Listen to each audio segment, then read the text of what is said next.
Bagian mana? Langsung ke kesamaan vektor kah? Iya. Mulai.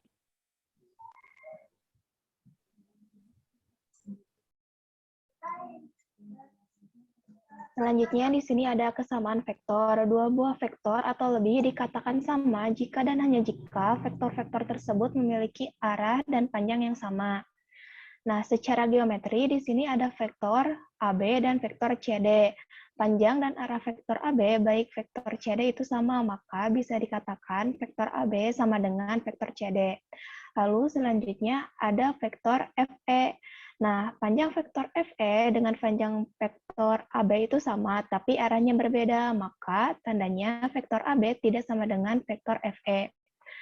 Nah, vektor FE ini bisa dikatakan sama jika arahnya sama dengan vektor AB. Pada salin dia bisa dilihat vektor FE diubah arahnya menjadi vektor EF. Nah, karena vektor FE ini sama dengan vektor EF, maka bisa dibilang vektor EF sama dengan negatif vektor FE. Maka vektor AB sama dengan negatif vektor FE. Secara aljabar, misal diketahui vektor A dan vektor B, vektor A, A1, A2, A3, dan vektor B, B1, B2, B3. Jika vektor A sama vektor B sama, maka nilai A1 dan nilai B1-nya harus sama. Begitupun dengan nilai A2 sama dengan B2, dan A3 sama dengan B3. Next. Nah, di sini ada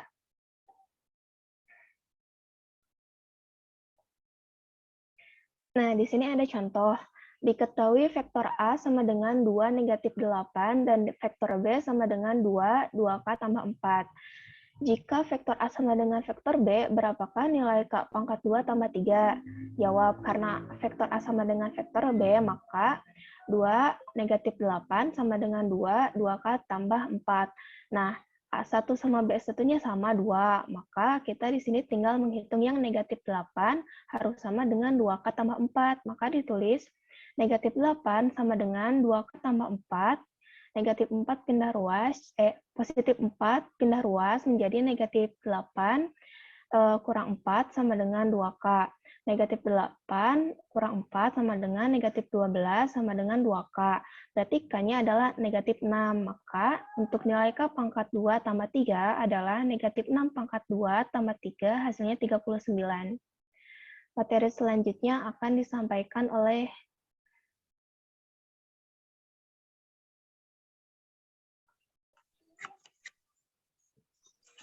materi yang selanjutnya yaitu mengenai penjumlahan vektor. Yang pertama yaitu operasi penjumlahan vektor secara analitik atau aljabar. Untuk vektor U dan vektor V pada dimensi 2 atau R2. Misalkan ada sebuah vektor U dengan unsurnya itu AB dan vektor V dengan unsurnya itu CB. Maka penjumlahan kedua vektor ini yaitu dengan menjumlahkan yang posisinya sama atas dengan atas dan bawah dengan bawah, yaitu A dengan C, A ditambah C, dan B dengan D, yaitu B ditambah D. Di sini ada sebuah contoh. Contohnya, diketahui vektor P sama dengan 5 min 2, dan vektor Q sama dengan 3, 4, dan vektor R sama dengan vektor P ditambah vektor Q. Tentukanlah vektor R. Vektor R sama dengan vektor P ditambah vektor Q.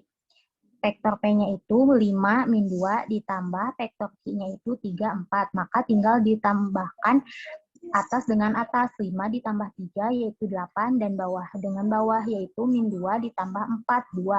Jadi vektor R-nya itu adalah 8, 2. Untuk vektor U dan vektor V pada dimensi 3 atau R3.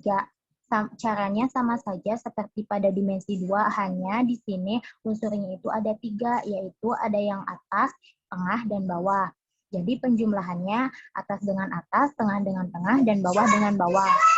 Jika ada vektor U ditambah vektor V, dengan vektor U unsurnya yaitu ABC, dan vektor V unsurnya DEF, maka penjumlahannya yaitu A ditambah D B ditambah E, dan C ditambah F.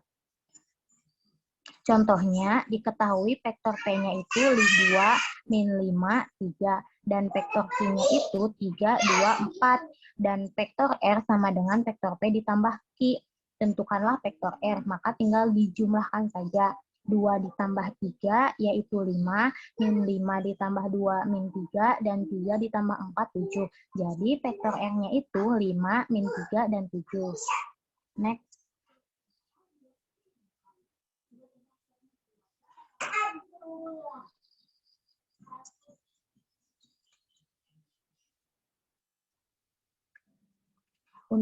Untuk yang selanjutnya yaitu mengenai perkalian skalar dengan vektor. Perkalian skalar dengan vektor secara aljabar. Nah, secara aljabar, perkalian skalar dengan vektor caranya tinggal mengalihkan semua unsur pada vektor dengan skalarnya. Contohnya, diketahui vektor U-nya itu sama dengan AB dan vektor P sama dengan ABC. Dan skalarnya itu K, maka ketika ada K kali vektor U, tinggal dikalikan K-nya dengan semua unsur vektor U. Jadi, K kali A, K kali B, KA, KB. Dan K kali vektor P sama dengan KA, KB, KC. Contohnya, diketahui vektor P sama dengan min 2, 3. Tentukan vektor 3 kali vektor P. Jadi tinggal 3 dikalikan dengan semua unsur vektor P. 3 dikali min 2, min 6, dan 3 kali 3, 9. Jadi 3 kali vektor P sama dengan min 6, 9. Perkalian skalar dengan vektor secara geometri. Misalkan diketahui ada sebuah vektor, yaitu vektor U. Gambarlah vektor 3U. Perkalian merupakan penjumlahan berulang. Ketika ada 3U, maka U-nya itu ada 3. U, vektor U, ditambah vektor U, ditambah vektor U. Kita tinggal menggambarkan langkah yang pertama, yaitu tinggal menuliskan ulang vektor U. Dilanjutkan lagi, ditambahkan lagi dengan vektor U, dan ditambahkan lagi dengan vektor U. Maka garis yang hitam tersebut merupakan vektor 3 kali vektor U. Kemudian yang B yaitu min 2 kali vektor U. Ketika ada tanda negatif, maka arahnya itu akan berubah. Yang semulanya vektor U arahnya seperti yang di atas, ketika ada tanda negatif, maka arahnya akan berubah. Min negatif 2 kali vektor U sama dengan 2 kali negatif U. Yang artinya negatif U-nya itu ada 2 kali. Sama dengan negatif U ditambah negatif U. Kita tinggal tuliskan vektor negatif U, kemudian dilanjutkan lagi ditambahkan dengan vektor negatif U. Maka garis yang hitam tersebut yang di bawah merupakan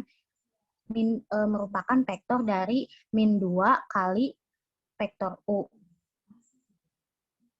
Untuk pembahasan yang selanjutnya akan dijelaskan oleh Sabira. Kemudian selanjutnya perkalian skalar dua vektor atau dot product. Misalnya di sini diketahui vektor U itu ABC dan vektor F itu vektor P itu DEF.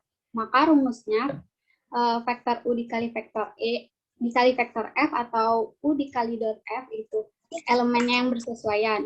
Misalnya A dikali D ditambah B dikali E ditambah C dikali F.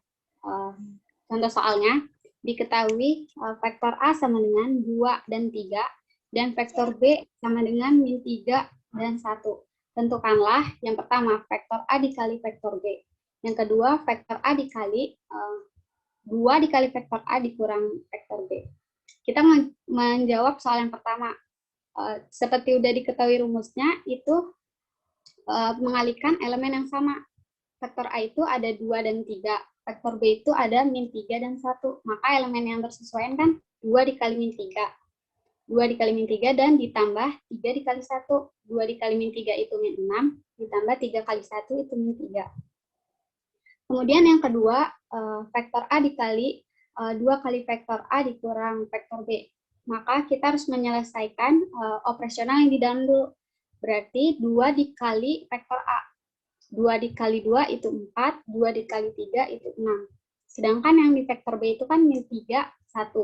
Berarti 4 dikurang minus 3 itu 7, 6 dikurang 1 itu 5. Maka kemudian kita masukkan ke dalam soal vektor A dikali 2 dikali vektor A dikurang vektor B. Vektor A itu kan tadi 2 ya, operasional yang di dalam kurung itu kan 7 dan 5. Maka kita mengalihkan elemen yang bersesuaian, yaitu 2 dikali 7, 14, 3 ditambah 3 dikali 5, 15. Maka 14 ditambah 15 itu 29. Selanjutnya, bagaimana jika dua buah vektor diketahui sudut di antaranya? Maka, misalnya di sini diketahui dua buah vektor A dengan vektor B yang diketahui sudut tetanya. Maka cara mencari perkalian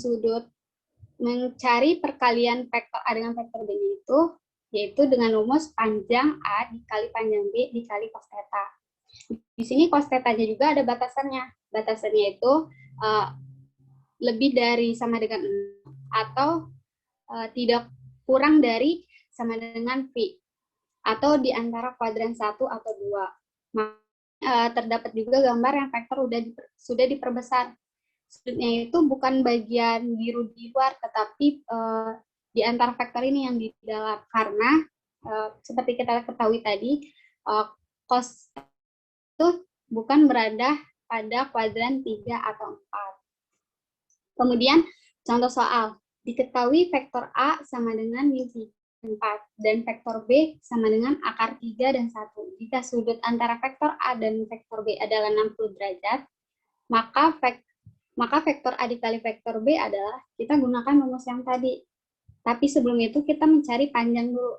Panjang tadi sudah dibahas, caranya yaitu menguadratkan A kuadrat tambah B kuadrat. Maka min 3 di kuadrat itu 9, ditambah 4 di kuadrat 16. Maka 9 tambah 16 itu akar 25, akar 25, 5. Maka panjang vektor dari A itu 5. Kemudian panjang vektor B. Sama caranya dikuadratkan juga, berarti akar 3 di kuadrat itu 3, akar 1 di kuadrat itu 1. Berarti akar 3 ditambah 1 itu akar 4, sama dengan 2. Maka masukin ke dalam rumus, panjang A itu 5, panjang B tadi 2. Cos tetanya kan 60, berarti cos 60 itu kan setengah, berarti 5 dikali 2 itu 10, cos 60 itu setengah, jadi 5. Kemudian, besar sudut antara dua vektor. Kita kan sudah mengetahui mencari perkalian sudut. Jika diketahui sudutnya, maka kita rubah posisi panjang A dikali panjang B cos theta itu ke kiri, dan vektor A dikali vektor B itu di kanan. Kemudian karena panjangnya itu sebagai perkalian, diubah jadi sebagai pembagi, maka rumusnya cos theta sama dengan vektor A dikali vektor B per panjang A dikali panjang B. Contoh soal, diketahui vektor A sama dengan 1 dan 3, dan vektor B sama dengan min 4 dan 2. Berapakah besar sudut antara vektor A dan vektor B? Maka kita mencari dulu perkalian vektor A dengan vektor B. Seperti tadi caranya, 1 dikali min 4 ditambah min 3 dikali 2, yaitu min 4 ditambah minus 6, yaitu minus 10. Kemudian cari panjang setiap vektor. Panjang vektor A itu kan tadi elemennya itu 1. Berarti akar dari 1 di kuadrat ditambah minus 3 di kuadrat, yaitu akar 1 ditambah 9, sama dengan akar 10. Maka panjang A-nya di sini akar 10. Kemudian panjang B sama dengan akar dari yang tadi minus 4 dan 2, berarti akar dari minus 4 di kuadrat ditambah 2 di kuadrat, yaitu akar 16 ditambah 4, yaitu akar 20. Kemudian baru kita menjawab berapakah besar sudut antara vektor A dan vektor B itu dengan rumus yang tadi. Maka masukin vektor A kali vektor B itu minus 10, panjang A tadi 10, panjang B itu 20. Minus 10 per akar 10 dikali akar 20, yaitu akar 200. Akar 200 kan sama aja dengan akar 100 dikali akar 2. Akar 100 kan 10, akar 2 kan tidak bisa dikuadrat, maka 2. Jadi 10 akar 2. Karena ada elemen yang sama, maka dihilangkan. Jadi min 1 akar 2.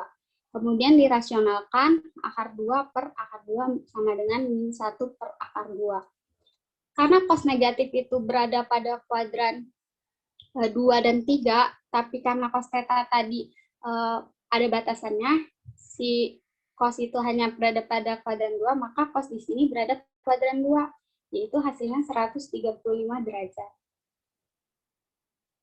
Kemudian proyeksi ortogonal. Proyeksi ortogonal di sini lurus.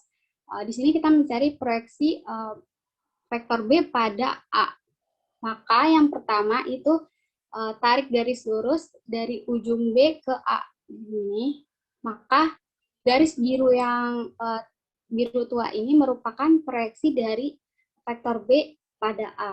Kemudian jika vektornya seperti ini, maka kita menarik ujung A. Tapi karena tidak memungkinkan, maka kita memperpanjang vektor dari B. Maka diperpanjang, kemudian tarik garis ujung dari vektor A. Setelah itu, jadi vektor proyeksi A pada B-nya itu ini, yang biru yang. Kemudian panjang proyeksi dan proyeksi skalar. Ini diketahui dua buah vektor yang dimana sudutnya itu diketahui di sini alfa. Maka kan kita tadi sudah dibahas itu ditarik garis lurus kan. Maka yang hijau ini merupakan proyeksi A pada B. Cos alfa sama dengan panjang C per panjang A. Ini karena segitiga siku-siku, maka pakai rumus sami, samping miring. Sampingnya kan C, miringnya itu A. Maka cos alfanya C per A. Karena A-nya itu sebagai pembagi, maka kita merubah sebagai pengali, kita pindah ruas. Jadi panjang A dikali cos alfa sama dengan panjang C. Jadi panjang C-nya itu panjang A dikali cos alfa.